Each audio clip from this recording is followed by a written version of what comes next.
ক্রসফায়ারের ভয় দেখিয়ে ২০ লক্ষ টাকা ঘুষ আদায়ের অভিযোগ মিরসরাই থানার সাবেক ওসি সাইরুল ইসলামের বিরুদ্ধে। প্রধানমন্ত্রীর কাছে মিলনের আর্তনাদ। বন্দরনগরী চট্টগ্রামের মিরসরাই থানার সাবেক ভারপ্রাপ্ত কর্মকর্তা ওসি সাইরুল ইসলামের বিরুদ্ধে ক্রসফায়ারের ভয় দেখিয়ে নির্মম নির্যাতন চালিয়ে ২০ লক্ষ টাকা ঘুষ আদায়ের অভিযোগ করেছেন মিরসরাই উপজেলার আবু তোরাব বাজারের স্বনামধন্য ব্যবসায়ী নূর ইসলাম ডিলারের সুযোগ্য পুত্র তাজউদ্দিন মিলন। অভিযুক্ত ওসি সাইরুলের দৃষ্টান্তমূলক শাস্তি কামনা করে প্রধানমন্ত্রী তারেক রহমানের জরুরি হস্তক্ষেপ কামনা করেছেন ব্যবসায়ী তাজউদ্দিন মিলন। অন্যদিকে আজকালের দর্পণকে দেওয়া একান্ত সাক্ষাৎকারে তাজউদ্দিন মিলন অভিযোগ করেছেন ২০১৮ সালে তৎকালীন আওয়ামী লীগ সরকার ক্ষমতায় থাকা অবস্থায় ১৪/৪/২০১৮ তারিখে তৎকালীন মিরসরাই থানার ওসি সাইরুল ইসলামের স্বাক্ষরিত ৬২ জন অভিযুক্ত ব্যক্তির বিরুদ্ধে দায়েরকৃত মামলায় ১ নং আসামি তাজউদ্দিন মিলনকে মিথ্যা মামলায় অস্ত্র দিয়ে চালান করা ও ক্রসফায়ারের ভয় দেখিয়ে নির্মম পাশবিক নির্যাতন চালিয়ে ২০ লক্ষ টাকা কয়েক দফায় ঘুষ আদায় করেছেন সাবেক মিরসরাই থানার ২০১৮ সালের দায়িত্বপ্রাপ্ত ভারপ্রাপ্ত কর্মকর্তা ওসি সাইরুল ইসলাম। এ বিষয়ে মিরসরাই থানার সাবেক ভারপ্রাপ্ত কর্মকর্তা মোহাম্মদ সাইরুল ইসলাম উক্ত প্রতিনিধি বারবার ফোন করে কথা বলার চেষ্টা করা হলেও তিনি ফোন রিসিভ করেননি। অপরদিকে ভুক্তভোগী তাজউদ্দিন মিলনের দেওয়া একান্ত সাক্ষাৎকারে দেখুন এই বিষয়ে বিশেষ প্রতিবেদন।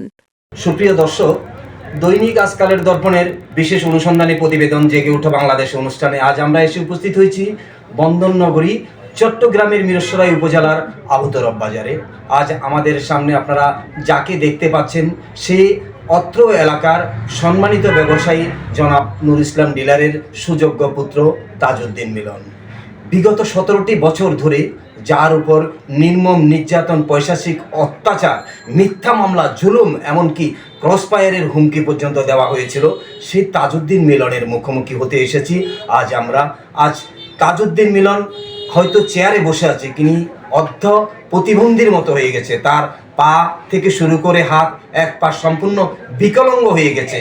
মিথ্যা মামলা দিয়ে তার উপর যেভাবে নির্মম নির্যাতন চালানো হয়েছিল, অত্যাচার চালানো হয়েছিল, মৃত্যুর মুখ থেকে ফিরে এসেছেন, তিনি স্বীকার করেছেন তিনি দ্বিতীয় জন্ম পেয়েছেন এই পৃথিবীতে। তাজউদ্দিন মিলন, আপনাকে অভিনন্দন জানাচ্ছি। আপনার সাথে আজ আমরা জানতে এসেছি বিগত ১৭টি বছর, আপনি বলেছিলেন বিগত ১৭ বছর পূর্বে, ১৭ বছর থেকে আপনার পূর্ব থেকে আপনার প্রতি যে অন্যায় অত্যাচারগুলো হয়ে এসেছিল, এই বিষয়ে যদি আপনি একটু বলতেন। ধন্যবাদ আপনাকে, আজকালের দর্পণ সম্পাদককে আমি ধন্যবাদ জানাচ্ছি। আমাদের আজকালের দর্পণের সকল কর্মকর্তা কর্মচারীবৃন্দকে সকলকে ধন্যবাদ জানাচ্ছি। অত্যন্ত দুঃখের সহিত জানাচ্ছি, আমি ২০১৮ সালে আমাকে এই দোকান থেকে ৮ই এপ্রিল আমাকে এখান থেকে ওসি সাইরুলের অধীনস্থ ওসি সাইরুলের নির্দেশে আমাকে সাইলেন দিয়ে পুলিশ দিয়ে এখান থেকে অ্যারেস্ট করা হয়। অ্যারেস্ট করে আমাকে ওখানে নিয়ে ভীষণভাবে নির্যাতন করা হয়। প্রথম দিন আমাকে নিয়ে তারা আমাকে একদম এমন নির্যাতন করেছে যেখানে সারা রাত আমাকে ১ গ্লাস পানি পর্যন্ত দেওয়া হয়নি, আমাকে দেওয়া হয়নি কোনো খানা দেওয়া হয়নি। রাতের ১২টা যখন শুরু হলো, আমার উপর জুলুম অত্যাচার শুরু হলো রাতের 12টার পর থেকে। রাতের 12টার পরে আমাকে প্রথম যখন মারধর করলো, মারধর করার পরে এক অবস্থা আমি বেহুশ হয়ে যাই, আমার চেঞ্জ হারা হয়ে যায়। এরপরে ওরা আমাকে আবার হোশ করার পরে আবার ১ ঘন্টা পরে আবার আমাকে হাত পা বেঁধে পায়ের তালু উপরের দিকে, পা নিচের দিকে, এভাবে আমাকে নির্যাতন করা শুরু করে। আমাকে বলে আমার কাছে অস্ত্র আছে, আমাকে অস্ত্র দেওয়ার জন্য বলতেছে। আসলে আমি আমার বাল্য জীবন থেকে, আমি ছাত্র জীবনের জীবনযাপন করেছি। আমার বাবার সাথে আমি ব্যবসা বাণিজ্য করেছি, কিন্তু আমার এই সমস্ত রাজনীতির সাথে আমার কোনো জড়িত ছিল না। আমাকে পরিকল্পিতভাবে ওসি সাইরুলে, তার তত্ত্বাবধানে, তার নির্দেশে, ওসি সাইরুলের নির্দেশে এই কাজগুলো আমাকে করা হয়েছে। এই ওসি সাহেরুলের আমি আইনগতভাবে সরকারের প্রতি আহ্বান জানাবো, এই ওসি সাহেরুল যেখানে আছে তাকে আইনের আওতায় এনে তাকে বিচারের আওতায় ব্যবস্থা নেওয়ার জন্য আমি আজকালের দর্পণের সম্পাদকের মাধ্যমে আমি অনুরোধ করব। আমি আরও অনুরোধ করব, আমাকে খরচ দিবার বানা দিয়ে আমার থেকে তৎকালীন 20 লক্ষ টাকা নগদ টাকা নিয়ে গেছে আমার থেকে, আমার পরিবার থেকে। আচ্ছা, এই টাকাটা কে নিয়ে গিয়েছিল আপনার কাছে? এগুলো সাইরুলের মাধ্যমে নিয়ে গেছে। মানে আপনি সাইরুল বলতে কি তৎকালীন মিরসরাই থানার ওসির কথা বলতেছেন, ভারপ্রাপ্ত কর্মকর্তা? জি, ভারপ্রাপ্ত কর্মকর্তা ওসি সাইরুল ছিল, তৎকালীন ওসি সাইরুল। উনি সরাসরি নেন নাই, উনি ওনার এসআই যেগুলো ছিল এসআইয়ের মাধ্যমে, এসআইগুলো বিভিন্ন এসআইয়ের মাধ্যমে আমার থেকে টাকাগুলো আদায় করে নিয়ে গেছে। 5 লক্ষ টাকা ডাক্তার ফুলচাঁদ ডাক্তারের মাধ্যমে নিয়ে গেছে, আর 2 লক্ষ টাকা আমার ওয়াইফ থেকে নিয়ে গেছে, আর বাকি টাকা এভাবে ধাপে ধাপে আমার থেকে 1 লাখ টাকা 2 লাখ টাকা করে টোটাল 20 লক্ষ টাকা নিয়ে গেছে। এই 20 লক্ষ টাকা আজকালের দর্পণের সম্পাদকের মাধ্যমে আমার এই 20 লক্ষ টাকা কে দিবে? আজকে আমার যে প্যারালাইসিস রোগী হয়ে আমি আক্রান্ত হয়ে গেলাম, আমাকে এই দিতে এত বড় ক্ষতি করলো, এই ক্ষতির প্রতিদান কে দিবে? আমি আজকালের দর্পণের সম্পাদকের মাধ্যমে আমি জানতে চাই। সুপ্রিয় দর্শক এবং দেশ বিদেশে যেখানে অবস্থান রয়েছেন, আমার দেশের মাননীয় প্রধানমন্ত্রী জনাব তারেক রহমান আপনার সুদৃষ্টি আকর্ষণ করছে আজকের এমনই একটি নির্লভ, এমনই একটি কঠিন অবস্থার মধ্যে এসে একজন ভুক্তভোগী আপনার কাছে জোরালো আবেদন জানাচ্ছে, যাকে মিরসরাই থানার সাবেক ওসি বিগত 17টি বছর পূর্বে মিরসরাই থানায় নিয়ে নির্মম নির্যাতন করে তাকে পিটিয়ে মেরে অর্ধাঙ্গ আজ পঙ্গুত্ব বরণ করেছে। সেই তাজউদ্দিন মিলন মাননীয় প্রধানমন্ত্রী জনাব তারেক রহমান আপনার সুদৃষ্টি আকর্ষণ করছি, ওসি সাইরুল বাংলাদেশের যে থানায় অবস্থান করেছে তার বিরুদ্ধে আইনগত ব্যবস্থা নেওয়ার জন্য আজ সেই যে তাজউদ্দিন মিলন আপনাদের সামনে বক্তব্য দিচ্ছে, মাননীয় প্রধানমন্ত্রী তারেক রহমানের সার্বিক সহযোগিতা কামনা করছে। উনি উঠে দাঁড়ালে হয়তো বুঝতে পারবেন উনি একেবারে পঙ্গুত্ব হয়ে গেছে, প্যারালাইসিসে হয়ে গেছে, তিনি ঠিক মতো কথাবার্তা বলতে পারে না, এমন অবস্থা হয়ে গেছে। এর জন্য একমাত্র দায়ী বিগত 17 বছর পূর্বে যে সাইরুল ছিল মিরসরাই থানার ওসি, বিগত আওয়ামী লীগ সরকার আমলে যে ওসি ছিল সাইরুল, সেই সাইরুলের ব্যাপক নির্যাতনে আজ সেই তাজউদ্দিন মিলন পঙ্গু। মাননীয় প্রধানমন্ত্রী আপনার কাছে সুবিচার চাচ্ছি, এই তাজউদ্দিন মিলনের সেই 20 লক্ষ টাকা নিয়েছিল, 20 লক্ষ টাকা নেওয়ার পরেও তাকে রেহাই দেয়নি, দমে দমে তাকে পিটিয়ে হত্যার চেষ্টা করেছিল। এরপর আমরা আবারও শুনতে যাব সেই করুণ কাহিনী। আর যদি একটু বলেন আপনার সেই করুণ কাহিনীটা। করুণ কাহিনীর কথা কি বলবো, আসলে ভাষা ব্যক্ত করার মতো ছিল না। তারা যে আমাকে প্রথম দিন নিয়ে গেছিল, প্রথম দিন নেওয়ার পরে আমাকে যথেষ্ট আকারে নির্যাতন করা হয়েছিল। নির্যাতন করার পরে পরের দিন আমাকে কোর্টে প্রেরণ করেছিল। কোর্টে প্রেরণ করার পরে আমাকে 10 দিন রিমান্ডের জন্য আবেদন করছিল। আমাকে 10 দিন রিমান্ড আবেদন করার পরে আমি আমার বিজ্ঞ আদালত আমার রিমান্ড নামঞ্জুর করার পরে সেখানে ওসি সাইরুলে এসপি নাম কি দেশে কোর্ট বিল্ডিংয়ে আবার কোর্ট ইন্সপেক্টর কাছে টেলিফোন করে ইমার্জেন্সি আমাকে বলছে যে এটাকে মাগরিবের নামাজের পরে আমাকে আবার কোর্ট বিল্ডিং তোলার পরে আবার একদিনের জন্য রিমান্ড মঞ্জুর করা হয়। একদিনের জন্য রিমান্ড মঞ্জুর করে এনে আমাকে 3 দিন রাখা হয়েছে। 3 দিন আমাকে যে নির্যাতন অস্বাভাবিকভাবে যে নির্যাতন করছে তারা, আমাকে খানা পর্যন্ত দেয় নাই, পানি পর্যন্ত দেয় নাই। আমি সেই দিন বৃহস্পতিবার ছিল, বৃহস্পতিবার আমি তখন কোর্ট বিল্ডিং থেকে আসার পরে থানাতে আমাকে যখন আনা হয়, আমি বললাম যে আমার ক্ষুধার্ত, আমাকে কিছু খেতে দেন।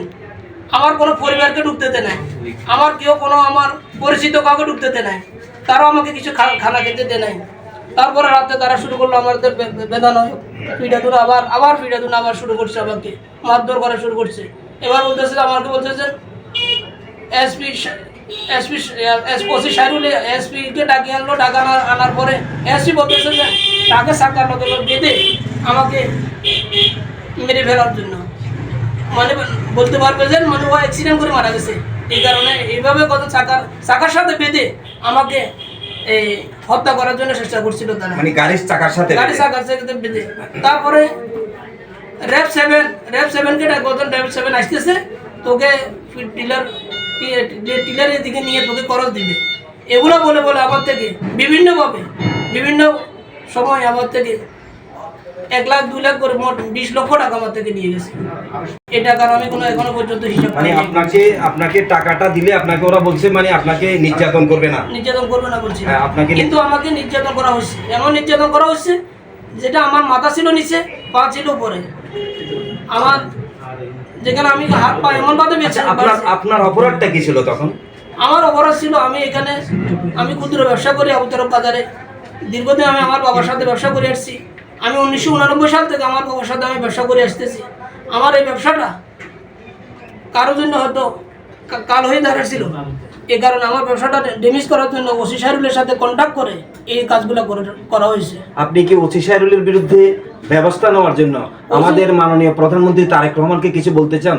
অবশ্যই অবশ্যই ওসি সাহেবের একটা বিচার করা হোক, কারণ ওসি সাহেব আমাকে নিরপরাধ একটা ব্যক্তিকে আমি বলছিলাম তখন ওসি সাহেবকে, আপনি আমার এলাকাতে যান, আমার যদি একটা যদি অপরাধ যদি পেয়ে থাকেন আমাকে মেরে ফেলিয়েন, কোনো অসুবিধা নাই। কিন্তু আমার কথা শুনে নাই।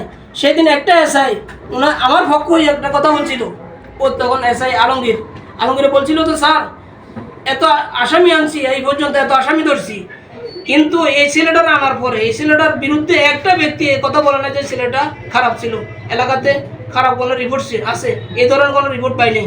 ওসি এসআই আলমগীরে এই কথাটা বলার পরে এসআই আলমগীরকে সাসপেন্ড করে সে তাদের প্রশাসনে মামলা করে দিয়েছিল। তখন ওসি এসআই আলমগীরকে ওএসডি করে দিয়েছিল এই ওসি সাহেব। আপনার উপর যে এমন নির্মম পৈশাচিক নির্যাতন হয়েছে, আপনি এর বিচার চেয়ে আপনি আমাদের দেশের যে নবনির্বাচিত প্রধানমন্ত্রী, যে তার বাবা একজন ছিলেন বীর মুক্তিযোদ্ধা মেজর জেনারেল জিয়াউর রহমান এবং তার মা সাবেক প্রধানমন্ত্রী বেগম খালেদা জিয়ার সুযোগ্য পুত্র বর্তমান আমাদের দেশের প্রধানমন্ত্রী তারেক রহমান, আপনি তারেক রহমানের উদ্দেশ্যে যদি কিছু বলতেন আপনার এই বিচারের জন্য। মাননীয় প্রধানমন্ত্রীর কাছে আমার বিশেষ আহ্বান থাকবে, এই ধরনের যে সমস্ত থানাতে যে ওসিগুলায় এই ধরনের অস্বাভাবিক কাজগুলো করছে, এই সমস্ত ওসিগুলোকে আইনের আওতায় নিয়ে তাদেরকে ব্যবস্থা নেওয়ার জন্য আমি বিনীতভাবে অনুরোধ করব মাননীয় প্রধানমন্ত্রীর কাছে। আমি অনুরোধ করব এই ধরনের বিচারগুলো যাদেরকে বিচারের আওতায় এনে তাদেরকে শাস্তি দেওয়া হোক। ধন্যবাদ জানাচ্ছি। সুপ্রিয় দর্শক, আপনারা দেশ বিদেশ থেকে আজকে আমাদের এই প্রোগ্রাম যেখান থেকে দেখছেন, ভালো লাগা মন্দ লাগা আপনাদের বিচার করে আপনাদের যে মন্তব্য আমাদের কমেন্ট বক্সে জানাবেন।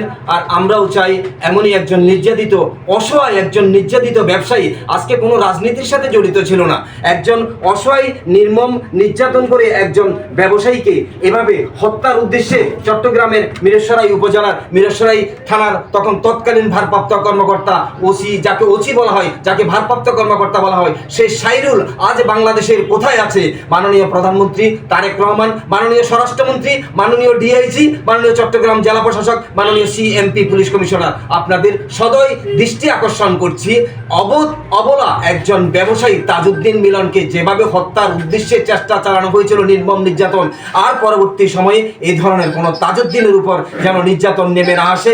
আমরা চাই এই তাজউদ্দিন তার সেই 20 লক্ষ টাকা যেন ফিরে পায়, উপযুক্ত একটা শাস্তি যেন সেই ওসি সাইরুল পায়, এটাই কামনা করছি। অবশেষে আজকের এই লাইভ থেকে বিদায় নিচ্ছি। জীবন কৃষ্ণ দেবনাথ, মিরেশ্বরাই, আবুতরফ বাজার।